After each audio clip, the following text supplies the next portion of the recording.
Takot ka ba sa multo? Yeah. Ako si Sadako. Nanay. Hala, bakit cellphone tong nilabasan ko? Sadako ka pala. Etong sa'yo.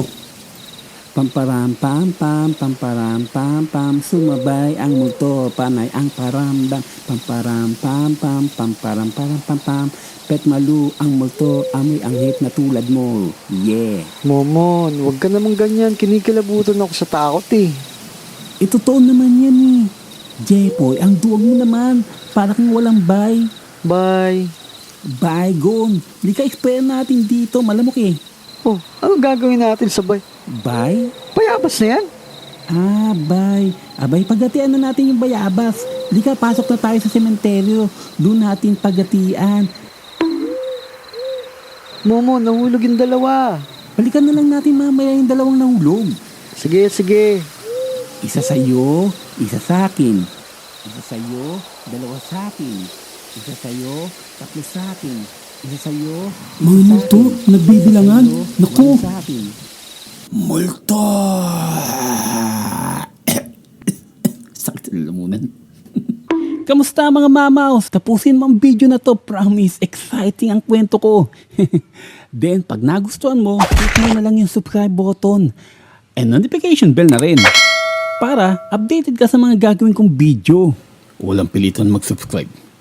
Kung gusto mo lang naman.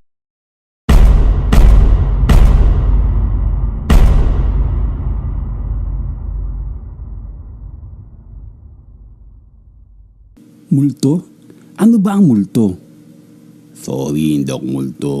Momo ako. Sabi nila, ang multo daw ay ang kaluluwang di nakapasok sa kabilang buhay at pinabalik sa lupa. Sila yung mga naglalaboy. Panimus po. Mananakot lang. Minsan, naghahanap ng katarungan. Multo. Multo. Multo. Iba naman ay talagang nananakot lang. Pag sinindaw ng crush mo yung message mo sa Facebook, pero walang reply, tawag dun ghosting agad. Hays, yung crush ko parang ghost. Lagi na lang akong gino-ghost. Hi, Mamon. O kaya na, dinalaw na kita. Wah! Multo! Ano ba yun? Ayaw nang ginughost? Ngayong dinalaw ko, talagang nagtatakbo naman. Oy ha? Iba naman, dahil malakas lang talaga ang imahinasyon natin. Bla, may multo sa CR. Ha? Bakit, Momon? Paano mo nasabi? May tae pero walang tao. Naku, Momon talaga. Ang cute mo. Lika nga dito. Bla naman eh. Pero Bla, totoo ba ang multo? Momon, di totoo ang multo. Ano ka ba? Ba't sabi ni Yaya, totoo daw ang multo? Takbo na, Momon. Wala tayong yaya. Iba naman, pasimple, pero alam mong takot. Hi Rich, nakaligo ka na pala? Gaano ka kabilis maligo? Depende sa dami ng multong nakikita ko. Multo? Oh, Momon, tapos na ako. Ikaw naman maligo. Maliligo? Tapos madudumihan din lang naman. Walang pinagkaiba sa pag-ibig. Magmamahal tapos masasaktan din. Minsan babalikan ka tapos iiwan ulit. Jujuwain ka tapos di naman seseryosohin. Ay, wow, imo ka. Di wag ka nang kumain. Itatae mo din lang naman. Maliligo na, di ka naman mabiro. Wala bang multo? Isa naman, umiihi ako sa toilet ng school namin. Nakita ko yung basahan nasa ibabaw. Pagkakita ko, nasa baba na ng sahig. Pagtingin ko uli, nasa ibabaw ulit. Pagtingin ko sa bowl, wala na yung bowl. Saan napunta ang toilet bowl? Gusto mong malaman? Bakit ba pag multo, laging mahaba ang buhok? Paano kung... Ayos, may matatakot ako ngayon. Bu! Kalbo yung multo! Kalbo yung multo! Paano kung... Bu! Wow! Repatit! Rock and roll! Paano kung... Bu! Boss, nakalimutan mo magtanggal ng helmet. Paano kung... Tama na. Puro ka paano kung...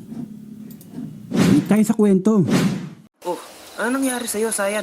Parang nakakita ka ng multo ah. JM, sumama ka sa akin tol sa sementeryo. Narinig ko kasi si Lucifer at ang kanyang kampo na pinaghatian ng mga patay. Isa sa'yo, isa sa akin. Isa sa'yo, isa sa akin. Oh, last na to. Ha? Ano last? Paano yung dalawang nasa gate? Ay, yung dalawang nasa labas ng gate. Lika kunin natin. Nagugutom pa naman ako. Yun na lang unahin natin kainin. Sayan! Tara na! Takbo! Kayo, ano experience nyo sa mga multo? Totoo ba to o hindi? Comment nyo lang sa baba. At babasahin ko mamaya, okay? By the way, salamat nga rin pala dun sa mga nakasama ko dito sa video na to. Kay JM Kun, Jpoy Montero, Kwento ni Sayan, Bla Animation, Wish Animation, and Faithful. Visit nyo na rin yung channel nila and subscribe mga mamaw ha. O paano yan? Meron na tayong 1 hack silver button. Salamat sa mga support nyo mga mamaw ha. Patuloy kayong sumuport sa akin. At I promise you, in this channel, I will keep you entertained.